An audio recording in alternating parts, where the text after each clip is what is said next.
Bon, je crois qu'on va redémarrer. Alors, je me présente, Gabriel Pont, je travaille au CNES Toulouse. J'avais l'accent comme ça avant de travailler à Toulouse. Et donc, je vais vous parler des participations françaises aux missions en cours et à venir sur Mars et ses lunes. Donc, vous avez ici une photo de Mars et des deux lunes, Phobos et Deimos.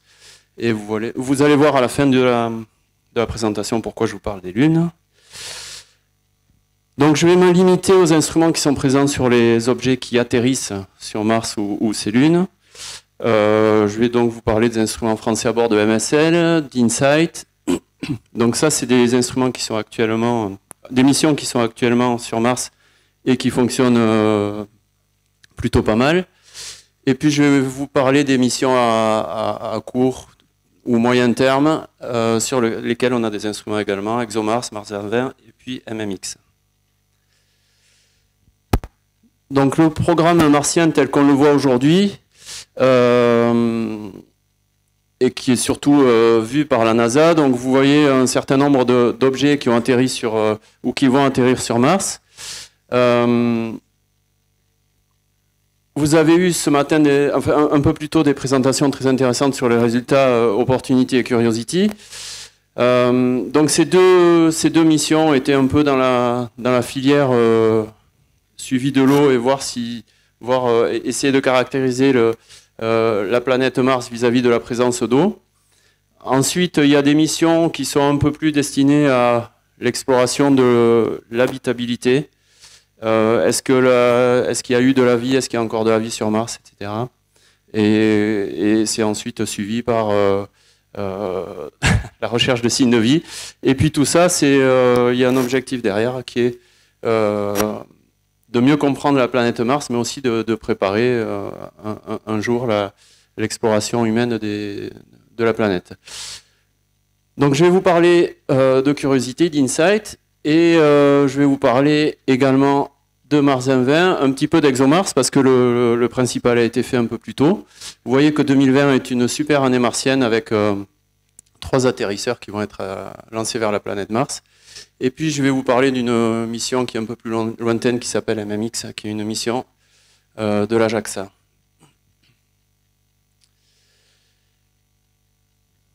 Oh, rapidement, là vous avez en grisé les missions qui ont échoué, en blanc les missions qui ont été des succès, et puis en bleu les missions à venir l'an prochain. Il manque la mission chinoise, je ne sais pas si on sait déjà la localiser. Donc vous voyez que la plupart sont assez localisés sur une région centrale ici. Il y a assez peu de missions qui ont atterri près du pôle, si ce n'est Phoenix et puis Mars Polar Lander. Voilà, donc on va attaquer par MSL. Donc sur MSL, on a 2 instruments avec participation française, qui sont ChemCam et SAM. Alors la mission MSL, c'est principalement le rover qui s'appelle Curiosity. Donc le principal objectif de Curiosity est d'inspecter une région particulière de Mars.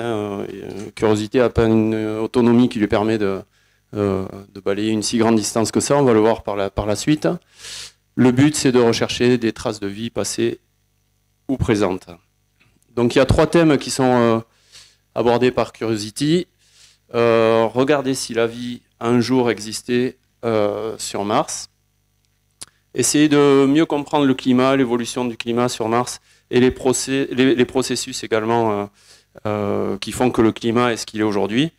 Et puis déterminer l'évolution de la surface et voir de l'intérieur de la planète. Donc Curiosity est sur Mars depuis plus de 7 ans. Décollage en 2011, atterrissage à l'été 2012. Vous avez ici un joli selfie qui est une reconstitution qui est fait à partir de multiples photos qui sont prises par le rover lui-même. Ça, on en a parlé un peu plus tôt, donc le cratère de Gale, pardon. Et puis voilà ce qu'on a fait en 7 ans. Donc là, je vous ai donné, j'ai pas mis le lien, mais si vous allez voir sur le site du rover, vous avez en temps réel, enfin mis à jour chaque jour, la distance parcourue par le rover ainsi que le dénivelé. Donc on en est aujourd'hui à 23 km et on a grimpé 440 mètres. Alors en 7 ans, ça peut paraître peu. Il y a deux principales raisons qui expliquent cette relativement faible distance.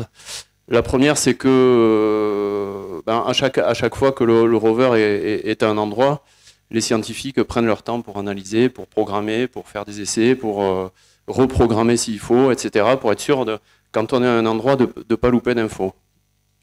Et puis, il y a une deuxième contrainte, c'est que le rover, il n'est pas autonome, on ne sait pas lui dire d'aller à un point très éloigné, et en tout cas en dehors de ce que les caméras voient. Et donc, on est très très prudent, et on ne lui impose que des trajets relativement courts. Bon, voilà. Donc là, c'est le classement des véhicules extraterrestres.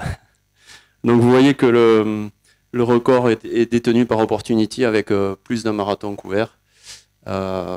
Mais bon, MSL a encore Curiosity de beaux jours devant lui. Donc les participations françaises, en fait, il y a deux instruments franco-américains qui s'appellent ChemCam et SuperCam. Donc Curiosity, vous le voyez là, 900 kg, c'est la taille et la masse d'une petite voiture, avec 75 kg d'instruments à son bord, c'est quand même pas mal. Un bras ici à l'avant du rover, muni d'outils de forage et de prélèvement, et puis un mât déployable ici avec une suite d'instruments, notamment des caméras, et puis l'instrument ChemCam dont on va parler tout de suite. Donc l'instrument SAM, Sample Analysis at Mars, donc c'est un instrument franco-américain. Côté français, en fait, c'est pas mal le LADMOS qui a bossé là-dessus. C'est un ensemble qui permet d'analyser à la fois les gaz et puis à la fois les matières qui sont récupérées par les instruments ici et la foreuse qui est au bout du bras. Et puis donc c'est co-développé, vous voyez, par des gens, par des Français et puis des Américains. Et puis on a ChemCam pour Chemistry Camera, qui lui est basé sur la spectroscopie, enfin la technique LIBS. Pour faire simple, vous aurez un film après, mais pour faire simple, le LIBS, c'est on tire sur une roche, par exemple, avec un faisceau laser de certaines caractéristiques, et puis au contact de la roche, le faisceau laser émet un plasma, et la lumière émise, les caractéristiques de la lumière émise par ce plasma permettent de remonter à la constitution de la roche.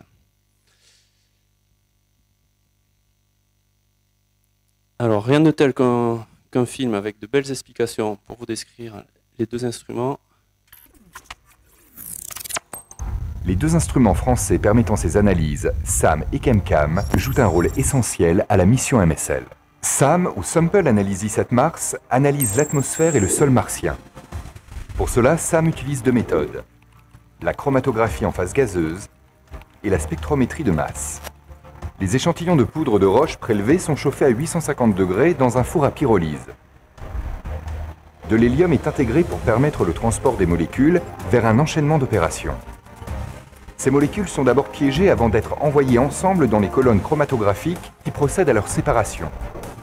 Elles sont ensuite analysées par un spectromètre de masse, un instrument qui permet de les peser. Le temps de parcours des molécules dans les colonnes chromatographiques, couplé avec le spectromètre de masse, nous renseigne alors sur la composition chimique des échantillons. ChemCam ou Chemical Camera détermine la composition atomique de la roche et permet de connaître sa nature et celle des sols autour de Curiosity. Son laser peut viser au milieu d'une pièce de 1 centime et analyser une roche jusqu'à 7 mètres de distance. ChemCam utilise la technique d'analyse spectroscopique induite par ablation laser. Lorsque le laser tire sur une cible à distance, la sublimation du matériau, c'est-à-dire son passage de l'état solide à l'état gazeux, provoque l'apparition d'une lumière appelée plasma que l'on détecte à distance en spectroscopie UV visible et proche infrarouge. Grâce aux instruments embarqués à bord du rover Curiosity, nous avons déterminé que de la matière organique était présente dans les roches affleurantes dans le cratère Gale. C'est une véritable première scientifique, démontrant que les conditions d'apparition de la vie telles que nous les envisageons ont existé de façon simultanée sur 2 planètes du système solaire. Voilà pour les explications sur SAM et ChemCam. Un petit bilan sur les opérations, en ce qui concerne les opérations de ces 2 instruments. Donc comme je vous le disais, tout d'abord, ces 2 instruments sont franco-américains et donc ont été développés à la fois par des équipes françaises et américaines, et du coup on partage les opérations. Et par exemple pour ChemCam, on mène les opérations depuis le CNES une semaine sur 2, et l'autre semaine les opérations sont menées depuis le laboratoire national de Los Alamos aux États-Unis. Parce que la France a fourni la partie optique de ChemCam, qui est montée en haut du mât, pendant que le LANEL a fourni la partie électronique, le boîtier électronique qui lui est dans le rover. Et de la même façon avec le Goddard Space Flight Center, qui est un des centres de la NASA aux États-Unis, on partage les activités sur SAM sur un autre rythme. On fait depuis le CNES les opérations une semaine sur 4. Donc on en est à 2600 sols. Le sol, c'est le jour martien, c'est un peu plus de 24 heures. Et on est à plus de 700 000 tirs laser. On mène des téléopérations avec le JPL, c'est-à-dire qu'au CNES, on définit le plan d'opération qui concerne l'instrument ChemCam. On envoie ce plan d'opération au JPL. Le JPL merge tous les plans d'opération des autres instruments et puis du rover lui-même également, et envoie les télécommandes au rover. Et de la même façon, pour les télémesures, elles passent par le JPL et nous sont distribuées par la suite. Alors évidemment, on est tributaire du JPL. Les opérations, enfin toute la séquence de réunions et de remontées d'informations, etc., qui mènent au plan d'opération se passe aux heures californiennes, et du coup, on est obligé de travailler plus ou moins de nuit quand on fait les opérations depuis Toulouse. Donc le principe d'opération, donc vous avez MSL sur Mars. Pendant le sol N, il fait les choses qu'on lui a demandé de faire. Il envoie les données à un certain nombre de satellites relais qui sont en orbite autour de Mars. Ces données, elles sont reçues par le Deep Space Network sur Terre. Elles arrivent au JPL et puis sont distribuées dans les différentes équipes. On a à la fois des ingénieurs et des scientifiques qui valident ces données et qui vérifient que ces données sont satisfaisantes, que que l'instrument est en bon état. Et en fonction de ça, on établit le plan d'action pour le sol N+1. Et donc on envoie les plans d'opération au JPL qui, lui, les renvoie via les antennes et puis les satellites relais au rover. Alors un petit exemple de ce qu'on est capable de faire, on appelle ça du pointage fin. Donc ça c'est un trou qui a été foré, qui fait à peu près 1 cm de diamètre et qui est placé à 3 mètres du rover. Et nous avec ChemCam on est capable de faire ces tout petits trous ici là. Donc vous avez toute une lignée de petits trous. Donc ça encore une fois, c'est à 3 mètres de distance dans un trou qui fait 1 cm de diamètre. Et là, qu'est-ce que ça permet de faire? En fait, ça permet de déterminer la composition du sol en fonction de la profondeur sur une certaine profondeur. Et notamment d'identifier, je ne sais pas si vous voyez bien là, mais il y a un certain nombre de strates ici qui ont des compositions différentes. Et donc ça, c'est un complément vachement intéressant par rapport aux mesures in situ et aux mesures qui sont faites sur les prélèvements. Bon, je vais passer sur les résultats. Vous avez eu tout à l'heure une bien meilleure présentation que ce que je pourrais vous faire. Et donc je vais passer à InSight. Donc la mission InSight, dont vous avez dû entendre parler, qui atterrit sur Mars en novembre 2018. Son but, c'est de comprendre de façon générale la formation et l'évolution des planètes telluriques à travers l'étude de la structure et des processus internes de la planète Mars. Donc pour ça, on s'appuie sur 3 différents types de mesures. La sismologie, qui va mesurer les mouvements de la surface de Mars, et dont je vais vous parler plus en détail tout à l'heure. L'orbitographie précise. Donc là, c'est en mesurant les mouvements de la planète, on essaie de déterminer, enfin de participer à la détermination de sa structure interne et de sa composition interne. En gros, quand vous avez un œuf, si vous voulez savoir s'il est dur, vous le faites tourner, vous regardez comment il tourne, et vous saurez s'il est dur ou s'il n'est pas dur. Là, on fait un peu la même chose, pour faire simple, avec Mars. Et puis, on détermine également le flux de chaleur, donc ce qui remonte jusqu'à la surface depuis l'intérieur de la planète. Là, vous avez la configuration déployée de l'atterrisseur. C'est à peu près 6 mètres d'un bout à l'autre des générateurs solaires, 300 kg. Donc, c'est générateur solaire. Vous avez un certain nombre d'instruments dessus. Et vous avez un bras ici, motorisé, qui permet de déployer 2 instruments. Il y en a un qui s'appelle HP Cube, qui a été fourni par le DLR et qui est censé forer jusqu'à plusieurs mètres de profondeur afin de mesurer le flux de chaleur qui remonte de l'intérieur de la planète. Pour ceux qui suivent l'information, la top, comme on l'appelle, a un peu de mal à descendre. Et pour l'instant, elle est bloquée à une trentaine de centimètres sous la surface. Et puis le deuxième instrument qui est déployé, c'est l'instrument SEIS, qui est le sismomètre, dont je vais vous parler plus en détail. Rapidement, un sismomètre, c'est un peu, c'est un fonctionnement un peu similaire à une échographie, hein. On génère un signal quelque part, et puis on le mesure à un autre endroit, et on regarde les ondes qui ont été générées à un certain endroit, comment elles se sont propagées, et on regarde leurs caractéristiques à l'arrivée. Donc ici, vous avez un séisme, par exemple, qui est généré à cet endroit. Ce séisme, il va générer des ondes de surface qui vont se déplacer à la surface de la planète. Il va générer également des ondes de différents types qui vont se propager à l'intérieur de la planète. Et en fonction de l'heure d'arrivée de ces ondes et de leurs caractéristiques, les scientifiques vont pouvoir déterminer pas mal de paramètres comme l'épaisseur de la croûte, la taille du noyau, est-ce que le noyau est liquide solide, le manteau, les caractéristiques du manteau, etc.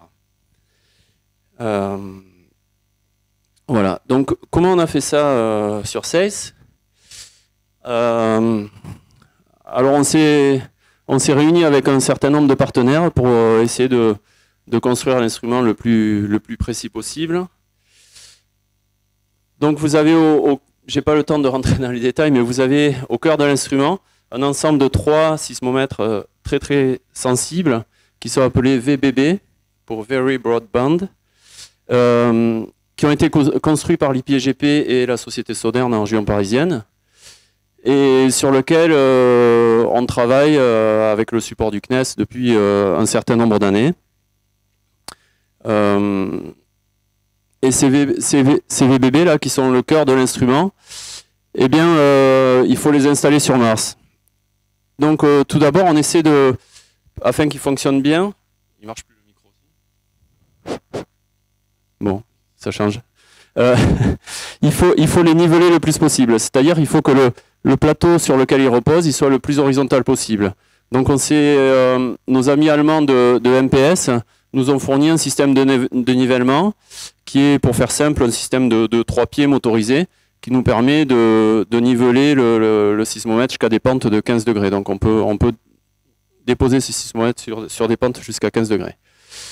Il y a un certain nombre un ensemble de 3 sismomètres qui ont été fournis par les Anglais de l'Imperial College et de l'Université d'Oxford ici, qui sont disposés autour du cœur ici de l'instrument.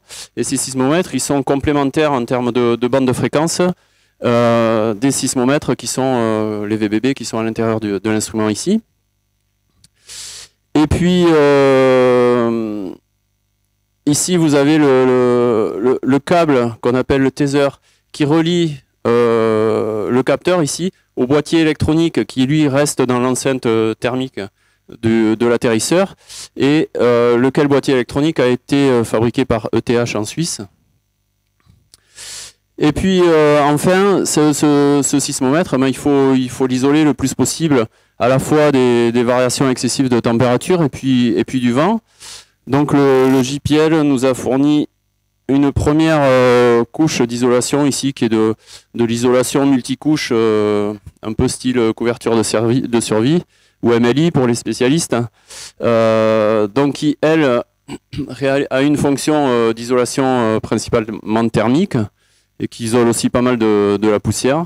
Et puis on a une deuxième couche d'isolation qui, elle, est déployée dans un deuxième temps et qui s'appelle le bouclier thermique et éolien, ou WTS en anglais pour Wind and Thermal Shield, qui a été fourni par le JPL également. Et donc il est déployé en deuxième partie, parce qu'en fait il ne faut pas qu'il touche l'instrument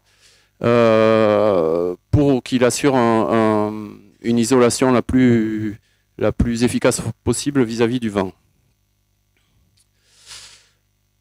Donc rapidement, cet instrument, donc, il a été intégré et testé au CNES Toulouse. Vous avez ici une image de l'intégration du cœur de l'instrument. Et moi, ce qui m'a épaté, parce que je n'étais pas du tout, et je suis toujours pas sismologue, c'est que du cœur de Toulouse, on était capable, par exemple, de mesurer la marée océanique. Alors qu'on n'est pas dans une cave, on est juste dans une salle blanche, plus ou moins au cœur de Toulouse. Alors évidemment, la nuit, on fait des mesures de nuit, on coupe la lumière, on coupe la clim, etc. pour essayer d'être le plus calme possible. On évite de claquer les portes. Mais néanmoins, je sais pas, c'est quelque chose d'impressionnant. Et on est également capable, avec l'instrument SACE, de mesurer des événements sismiques qui se passent de l'autre côté de la planète.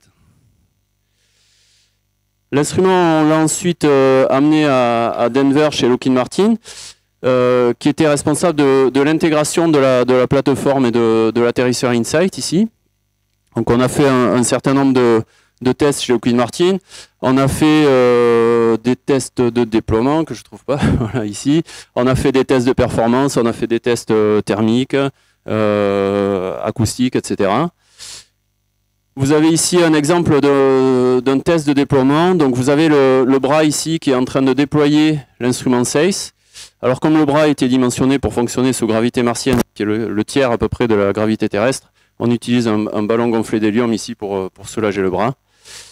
Et puis on est habillé de cette façon afin d'essayer de contaminer le moins possible tout le matériel qui va partir sur Mars, pour essayer de contaminer le moins possible la planète. Alors on a des cagoules de couleurs différentes ici pour la petite histoire.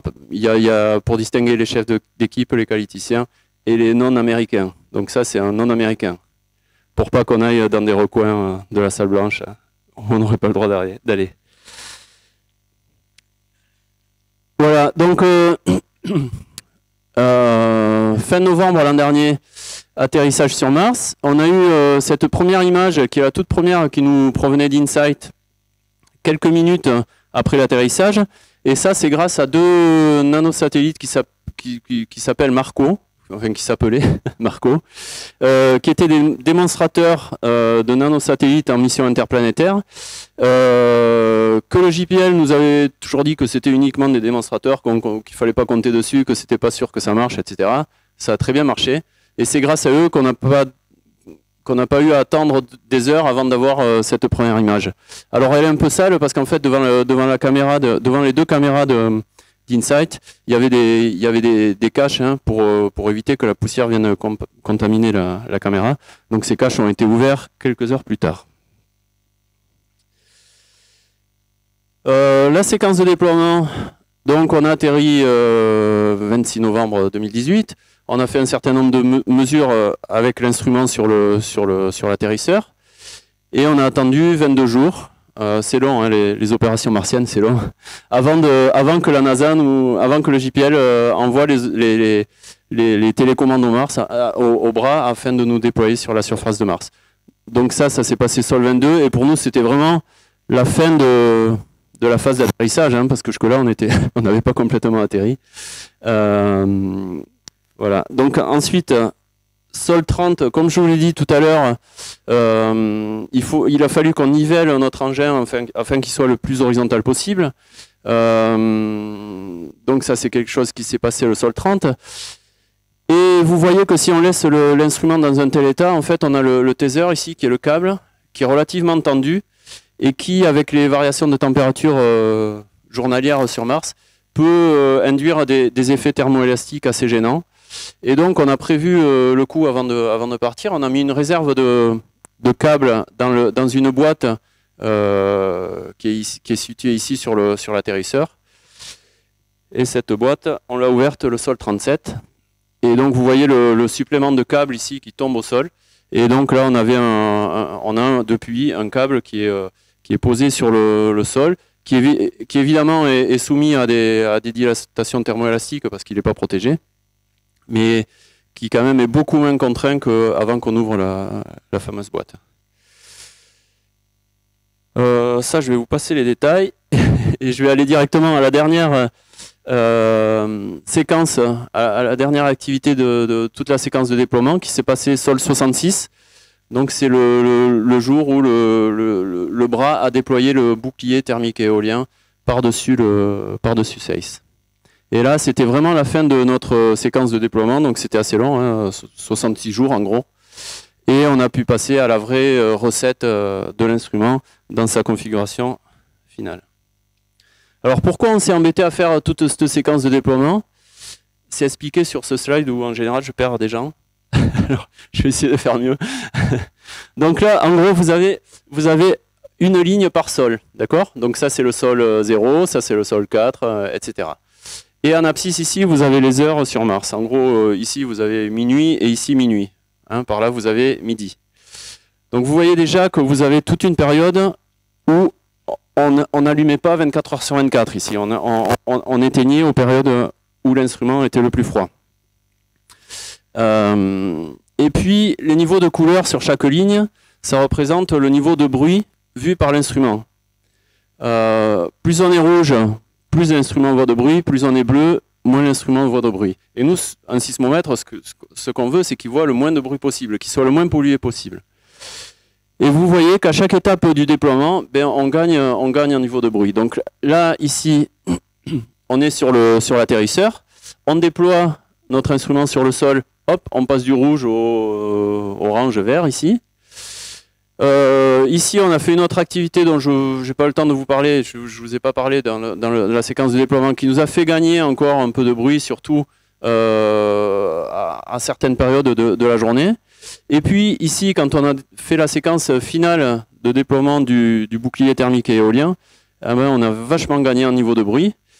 Et on a gagné également en isolation thermique, ce qui fait qu'on était autorisé, de par la qualification de notre instrument, à être allumé 24 heures sur 24. Donc vous avez ici des lignes complètes. Ici, vous avez un petit peu de vert. Ici, en fait, c'est le premier essai de forage de HP Cube ici. Voilà, donc HP Cube, c'est un voisin qui est bruyant, hein, quand il fore, mais finalement, c'est bien parce que ça nous permet de faire des mesures qu'on sait caler dans le temps et qui permettent également de caractériser le sol très proche. Voilà, alors là, je vais vous parler juste d'un exemple de séisme qui est un des premiers séismes importants qu'on a détecté.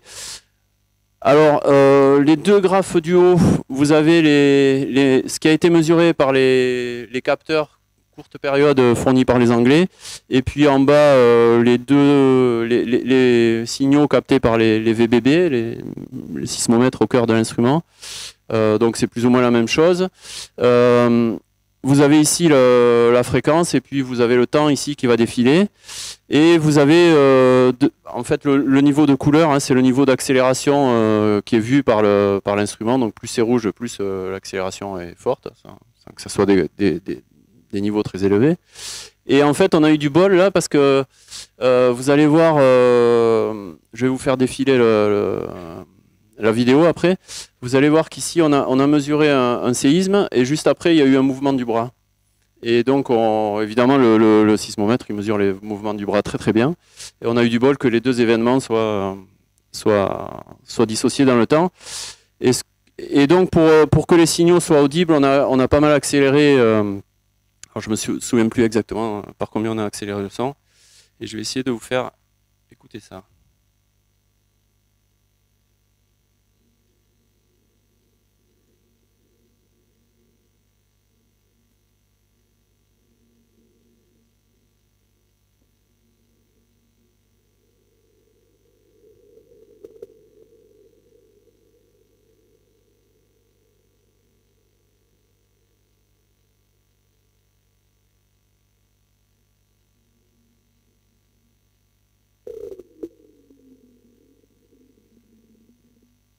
Bon, je suis désolé, c'est pas très fort.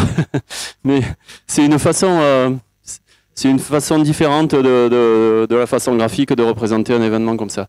Bon, j'ai oublié de mettre l'unité, ici c'est des mètres. Hein. Donc là, sur cet événement-là, voilà ce qu'on a mesuré comme déplacement au niveau du sol.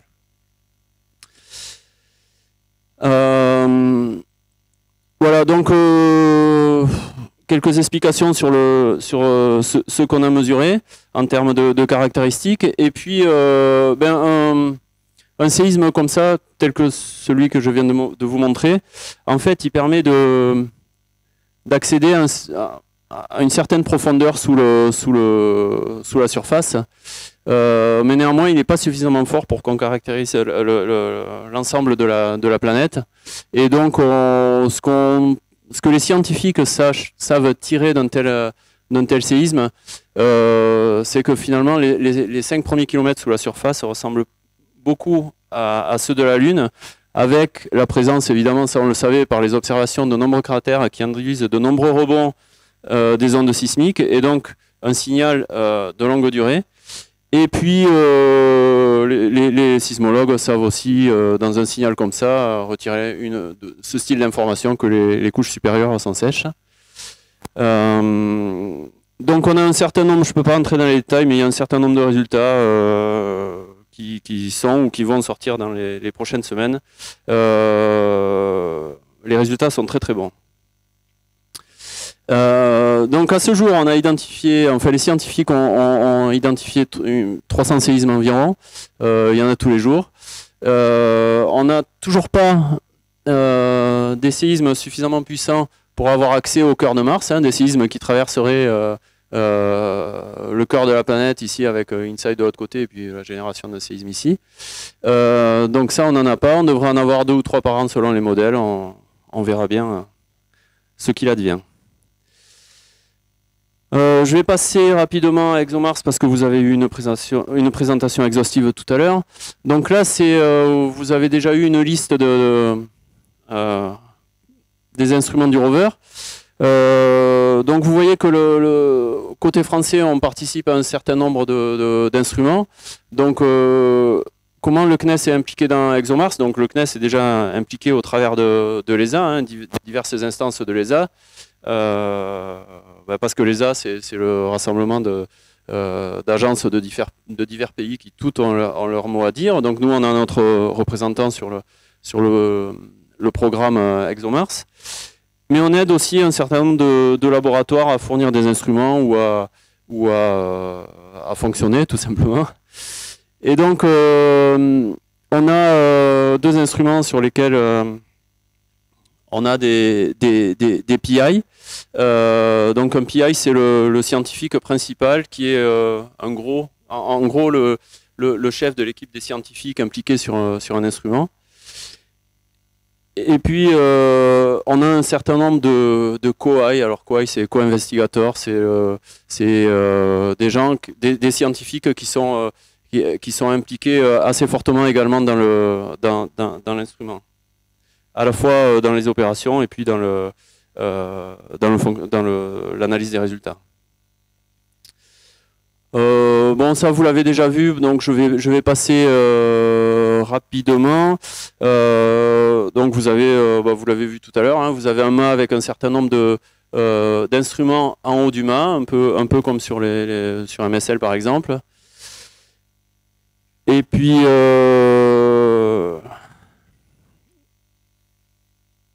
donc les scientifiques français sont impliqués ici, vous le voyez sur le microscope CLUPI. On a une grosse une participation importante également sur le radar à pénétration de sol. Hein. Comme vous l'avez vu tout à l'heure, c'est un radar qui va permettre de sonder le sol en dessous du rover et notamment d'identifier la présence ou pas de couches d'eau glacée.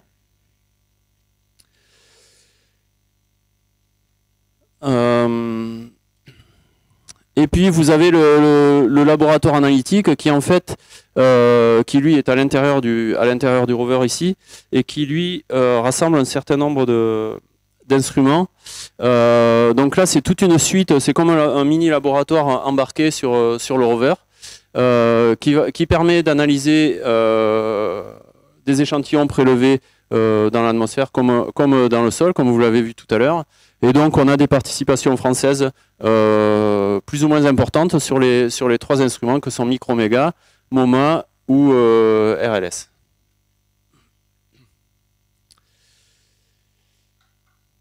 Faut que j'accélère un peu. Donc Mars 2020. Donc Mars 2020. Objectif de la mission. 4 objectifs principaux. Toujours dans la continuité des missions précédentes, exploration géologique, recherche des conditions favorables à l'habitabilité de la planète et recherche d'éventuelles biosignatures. Et puis, c'est la première mission de Mars Sample Return.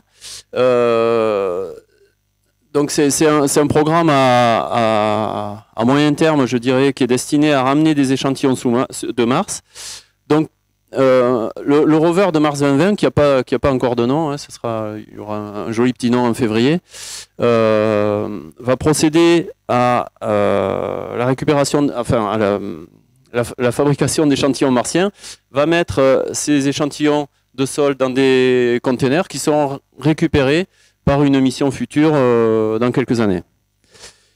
Et puis, il y a un 4e objectif qui est la préparation pour l'exploration humaine, avec notamment des démonstrations, enfin une tentative de démonstration in situ de la conversion de CO2 en oxygène, notamment. Alors la mission Mars 2020, rapidement, elle est très semblable en termes de lancement, atterrissage, et puis même du rover à la mission MSL, hein. Toujours avec un atterrissage spectaculaire ici, via une grue sous rétrofusée. Le site d'atterrissage, on vous en a parlé un peu plus tôt ce soir, cratère G0, donc un ancien lac certainement, avec un certain nombre de deltas de rivières donc, qui arrivent là-dedans, et puis une richesse géologique qu'on espère élevée. Et ce coup-ci, nous, côté français, on participe à un seul instrument, qui est l'instrument SuperCam. Donc, comme sur CamCam, vous avez l'instrument, la partie optique qui est ici en haut du mât, et puis la partie électronique qui est ici dans le corps du rover. Alors, quelles sont les différences par rapport à CamCam? Donc, comme avec CamCam, on va faire du LIBS, c'est-à-dire tirer un laser sur une roche et regarder et analyser la lumière, analyser les caractéristiques de la lumière pour déterminer les caractéristiques de la roche. On va faire de l'imagerie de la même façon que sur MSL, mais de l'imagerie améliorée. Et puis on a ajouté un certain nombre de fonctionnalités. On va être capable de faire de la spectroscopie, pardon, à la fois dans le visible et dans l'infrarouge, de faire de la spectroscopie Raman. Donc ces 3 techniques-là sont très complémentaires et vont permettre d'accéder à d'autres domaines que CamCam. Et puis il y a également un micro ici qui a été rajouté et qui va permettre lui aussi de fournir des informations complémentaires par rapport aux mesures qui sont un peu plus classiques ici. Alors je vous ai parlé de ce qu'il y a en haut du mât et dans le corps du rover, et j'oublie toujours de parler du 3e sous-ensemble de SuperCam. Donc c'est un ensemble de cibles de calibration qui sont ici placées quelque part à l'arrière du rover. Ces cibles de calibration, elles sont fournies par des collègues espagnols, et donc il y a un certain nombre de cibles ici qui sont constituées de matériaux dont on connaît très bien les caractéristiques et qui ont été caractérisés au sol. Et donc régulièrement, le laser va aller taper sur ces cibles pour calibrer l'instrument. Donc vous avez ici une vue fonctionnelle de la partie qui est en haut du mât, de la partie qui reste dans le cœur du rover. Et outre un lien électrique entre les deux parties, vous avez aussi également, ça se voit pas très bien, mais il y a une fibre optique en fait qui relie les deux parties de l'instrument, parce que toutes les analyses de spectre sont faites ici en fait dans le cœur de l'instrument, dans le body unit. Donc ça c'est quelque chose qui était assez délicat, et notamment en termes d'intégration, parce que la fibre optique c'est bien plus fragile que du fil. Où est-ce qu'on en est sur Supercam? Tout a été livré en 2019. Intégration complète dans le rover, elle a été effectuée le 3 juillet 2019. Supercam fonctionne parfaitement, et on a notamment vu ça lors des essais qu'on appelle les essais ATLO, là, Assembly Test and Launch Operations. En gros, c'est toute la séquence d'intégration du rover qui va jusqu'au lancement.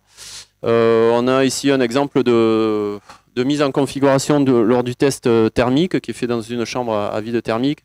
Là, le technicien il est en train de mesurer le flux solaire en fait, qui est émis par les simulateurs solaires là, qui sont implantés dans cette chambre. Et on est toujours sur un lancement en juillet 2020 pour un atterrissage en février 2021. 5 minutes. Donc j'aurais voulu parler de l'hélico parce qu'il y a eu une question là-dessus tout à l'heure. Je vais passer à la dernière partie de ma présentation, MMX. Donc MMX, je ne sais pas traduire ça, hein, mais j'ai trouvé assez sympa la slide. Ça s'inscrit dans la stratégie japonaise d'étude des petits corps. En gros, l'étude des petits corps, c'est très complémentaire à l'étude des planètes, hein, parce que l'étude de ces petits corps peut nous permettre de comprendre des choses qu'on ne comprend pas en étudiant simplement les planètes. La liste est longue, mais notamment les phénomènes de transport de matière dans l'eau à travers le système solaire. C'est en étudiant les petits corps qu'on saura les expliquer. Donc il y a une mission de la JAXA qui s'est montée, qui s'appelle MMX pour Mars Moon Exploration. Donc le but c'est d'explorer les deux lunes de Mars, donc Phobos, Deimos, et notamment un retour d'échantillons de Phobos. La question principale à laquelle doit répondre cette mission, c'est expliquer l'origine des lunes de Mars. Est-ce que c'est une collision comme représenté ici? Est-ce que c'est une capture d'astéroïdes? Est-ce que c'est une coformation? On ne sait pas très bien, il y a des pour et des contre dans chaque explication, et la mission MMX doit répondre et doit nous permettre de trancher. Lancement 2024, retour des échantillons sur Terre en 2029. J'accélère, je suis désolé. Qu'est-ce qui est la fourniture de la France? Donc on fournit un instrument qui restera à bord de l'orbiteur. On apporte notre expertise en termes de dynamique du vol à la JAXA. On accompagne les scientifiques. On accompagne les scientifiques français dans leur mission sur cette belle mission. Et puis on développe un rover en collaboration avec le DLR. Donc je vais passer directement au rover. 3 objectifs de ce rover: diminuer les risques pour la mission MMX. Donc c'est une mission de ressources d'échantillons. Donc la mission MMX va s'approcher de Phobos pour prélever des échantillons. Le rover va être envoyé en avance de phase et va mesurer les caractéristiques à l'endroit où il va rentrer en contact avec Phobos. Donc on peut dire que le rover est un éclaireur qui va dérisquer la mission. On va démontrer la capacité d'un rover de rouler en milligravité. Le niveau de gravité sur Phobos, on parle de milli-G. Et puis également, on va démontrer l'utilisation de composants de nanosatellites sur des missions interplanétaires, ce qu'a déjà fait la NASA, mais ce que nous, on n'a pas encore fait. Donc c'est un démonstrateur. Mais aussi sur ce rover, il y a un certain nombre d'instruments scientifiques, et donc on fait de l'exploration également avec ce rover.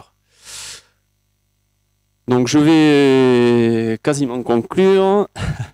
La taille du rover. C'est une grosse boîte à chaussures, hein, une trentaine de kilos. Une fois, donc il est largué de la sonde MMX dans cette configuration. Il n'a pas besoin de bouclier thermique. Les parachutes, ça ne servira à rien parce qu'il n'y a pas d'atmosphère. Et donc la gravité est relativement faible, donc il doit pouvoir supporter un atterrissage et un choc à l'atterrissage sur Phobos.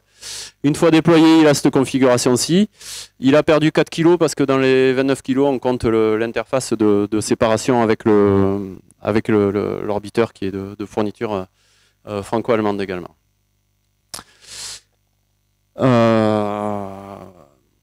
Voilà, donc là c'est en gros le découpage entre CNES et DLR. Le CNES, on fournit tout le service module qui est tout l'intérieur du rover, les générateurs solaires et puis les caméras qui sont les caméras de navigation ici et une caméra qui regarde les roues du rover. Le DLR fournit tout le reste. Et comme sur MSL et Mars 20, on va effectuer les opérations en alternance depuis le CNES et depuis le DLR. Et pour conclure, j'ai une petite animation qui montre l'atterrissage du rover sur Phobos et puis les premières activités qui seront le déploiement du rover. Donc le rover, il va atterrir pas forcément sur la bonne face ici. On va faire des premières activités qui vont être destinées à mettre le rover sur ses roues du bon côté. Et puis on va déployer les générateurs solaires ici. Alors ça c'est un vieux modèle CAO, hein, des générateurs solaires. On s'est rendu compte qu'il nous en fallait également sur cette face ici. Donc il y a cette différence. Et puis il manque également sur cette simulation des mécanismes qui nous permettent de redresser le rover s'il atterrit sur un des deux côtés où sont stockées les roues ici. Donc il y a un mécanisme supplémentaire qui va être implanté. Et de cette façon, on sait relever le rover, quelle que soit la face sur laquelle il a atterri. Voilà, je vous remercie. C'est la fin de ma présentation.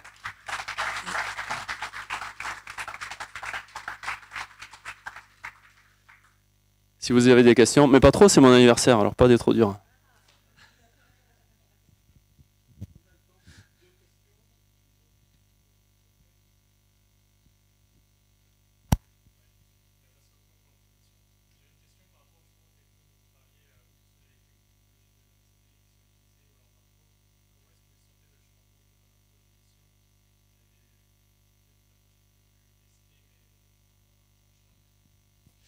Alors, ouais. Donc il y a pas mal de missions à base de nanosat qui sont développées, hein, et qui sont lancées. Il y en a une demain. Il y a une mission de demain qui part avec 2 nanosats. Hein. Je ne sais pas si vous avez suivi ou regarderez. Vous allez sur knes.fr. Voilà. Donc toutes ne sont pas des succès. Il faut pas tomber dans l'excès de dire c'est un nanosat, donc on va le faire vite fait sur un coin de table, c'est pas cher, ça va tout faire. Ça peut pas tout faire déjà parce que de par la physique des choses, hein, ça peut pas remplacer un gros rover ou un gros satellite.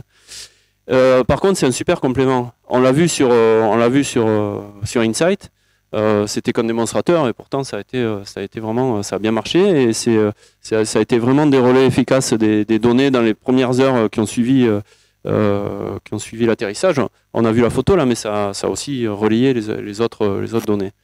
Mais on voit clairement une bascule avec de plus en plus de projets à base de nanosat. Alors pour ce qui est interplanétaire, c'est souvent des compléments de mission.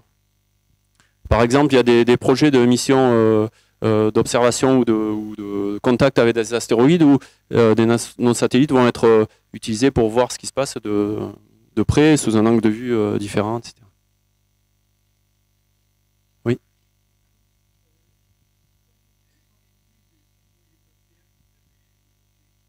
Alors, eh bien, il est embarqué, hein, il va être embarqué sur Mars 20. Alors, c'est un peu comme Marco, c'est un démonstrateur, c'est-à-dire que le JPL se tue à nous dire que c'est un démonstrateur qui va peut-être pas marcher, certainement pas marcher, et au final, il va super bien marcher, je suis sûr. Mais il est pas, là, sur la mission, sur les opérations, pour l'instant, il est vraiment considéré comme un démonstrateur. Donc, c'est vraiment la démonstration de la capacité de voler, de prendre des images, de les transmettre au rover. Il sera peut-être utilisé comme éclaireur, c'est-à-dire aider le rover à définir sa route, mais ça, il faudra voir dans les faits si c'est ça ou pas. Mais il est qualifié, il est intégré sur le rover aujourd'hui, donc il va partir avec. D'autres questions? Bon, mais merci.